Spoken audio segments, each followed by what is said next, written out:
Prithvi first nomination Avinash. Reason ఏంటి అంటే mega chief అయినప్పుడు అవినాష్ సైడ్ నుంచి ఒక ఇద్దరు కంటెస్టెంట్లు మాట్లాడుకుంటూ ఉన్నారు, గొడవ పడుతూ ఉన్నారు. అంటే నువ్వు మధ్యలో వెళ్ళలేదు. అండ్ అలాగే సెకండ్ రీజన్ నీ సైడ్ నుంచి ఓన్లీ కామెడీ ఇస్తున్నావు తప్ప నువ్వు 100% నీ సైడ్ నుంచి గేమ్లో ఎఫెక్ట్ చూపించట్లేదు అయితే చెప్పాడు. దానికి అవినాష్ చాలా బాగా డిఫెండ్ చేసుకుంటూ వచ్చారు.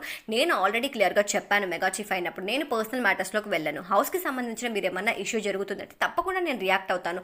మూటల్ టాస్క్ అప్పుడు పృథ్వీకి అండ్ అలాగే నబిల్కి ఇష్యూ జరుగుతుంటే నేను మధ్యలో వెళ్ళాను కాబట్టి మీరు నన్ను పక్కకి నెట్టేశారు. అలా నెట్టారు కాబట్టి నేను క్లియర్గా చెప్పాను పర్సనల్ మ్యాటర్స్లోకి నేను వెళ్ళను అని చెప్పి. అండ్ అలాగే కామెడీ విషయానికి వస్తే నేను యాక్సెప్ట్ చేస్తాను. నేను ఆల్రెడీ ఈ పార్టీకి ఎలిమినేట్ అవ్వాల్సింది. నబీల్ నాకు ఒక పాస్ ఇచ్చాడు కాబట్టి నేను ఇంకా ఉన్నాను. సో ప్రజలకి నేను ఇంకా 100% కామెడీ ఇవ్వలేదు అని అనుకున్నారు కాబట్టి నన్ను ఎలిమినేట్ చేశారు.